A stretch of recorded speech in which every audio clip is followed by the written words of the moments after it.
বিজ্ঞান বিষয়ক নানা প্রকল্প নিয়ে রাজধানীর সেন্ট জোসেফ ইন্টারন্যাশনাল স্কুলে শুরু হয়েছে 2 দিনের titanium inter school science festival 2025। এই ফেস্টিভ্যালে প্রজেক্ট ডিসপ্লে, কুইজ প্রতিযোগিতা, টাইটানিয়াম অলিম্পিয়াড, স্ক্র্যাপবুক প্রতিযোগিতা এবং পোস্টার তৈরির মতো 8টি বিভাগে অংশগ্রহণ করছে 5 শতাধিক শিক্ষার্থী। কেউ তৈরি করেছে ভূমিকম্প সহনশীল বাড়ি, কেউ বা মডেলের মাধ্যমে তুলে ধরেছে ভবিষ্যৎ বাংলাদেশ, যেখানে তারা বর্তমান সমস্যাগুলো সমাধান করেছে প্রযুক্তির মাধ্যমে। কেউ নিয়ে এসেছে তার উদ্ভাবনী প্রকল্প, কারো কাছে পোস্টার।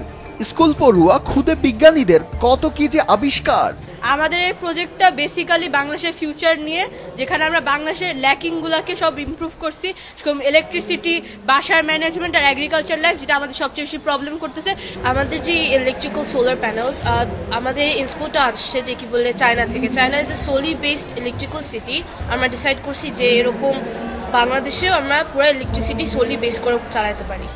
বিজ্ঞান বিষয়ক এরকম নানা প্রকল্প নিয়ে রাজধানীর সেন্ট জোসেফ ইন্টারন্যাশনাল স্কুলে চলছে 2 দিনব্যাপী titanium inter school science festival. ভূমিকম্পে আমরা বুঝাচ্ছি যে কেমন করে ভূমিকম্পটা হয় এবং ভূমিকম্প থেকে কেমন করে বাঁচতে হবে। আমরা ডিসাইড করছি এই প্রজেক্ট করার জন্য, কারণ আমাদের global warming earthquake rapidly increase করতেছে।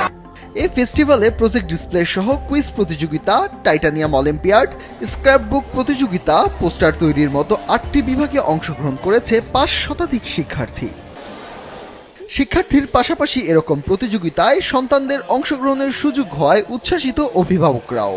এই প্রজেক্টটা করা ওদের জন্য তো অবশ্যই অনেক পজিটিভ সাইন যে ওরা অনেক কিছু শিখবে। আর সবচেয়ে প্লাস পয়েন্ট হলো ওদের প্রেজেন্টেশন স্কিলটা বেটার করার জন্য আর কি। মেইনলি আমার মনে হয় এটা একটা খুব ভালো একটা প্ল্যাটফর্ম।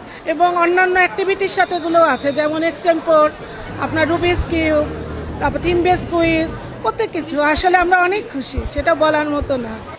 আয়োজকরা জানান, এই প্রতিযোগিতাগুলো শিক্ষার্থীদের শুধু বৈজ্ঞানিক জ্ঞানই নয়, বরং সৃজনশীলতা, যোগাযোগ দক্ষতা এবং সমস্যা সমাধানের দক্ষতা বিকাশে সহায়ক হবে। আমাদের বাচ্চারা সারা বছরই বিভিন্ন ধরনের সায়েন্টিফিক কারিকুলামে পার্টিসিপেট করে, প্রেজেন্টেশন, প্রজেক্টস, রোবোটিক্স ওয়ার্কশপ।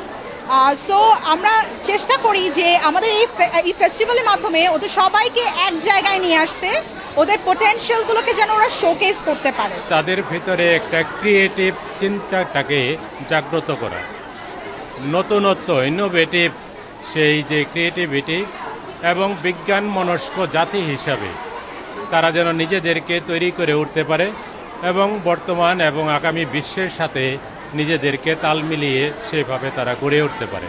আর আমাদের দিক থেকে সর্বোচ্চ চেষ্টা যেন অনেক অনেক শিক্ষার্থী এই প্ল্যাটফর্মে আসতে পারে, নিজেদেরকে সেভাবে তুলে ধরতে পারে। 2 দিনব্যাপী এই আয়োজনের উদ্বোধন করেন নটরডেম ইউনিভার্সিটির vice chancellor doctor father Patrick Daniel Gaffin. পুরো আয়োজনের মিডিয়া পার্টনার হিসেবে রয়েছে মাছরাঙা টেলিভিশন। ফাহিয়ান হামিম, মাছরাঙা সংবাদ, ঢাকা।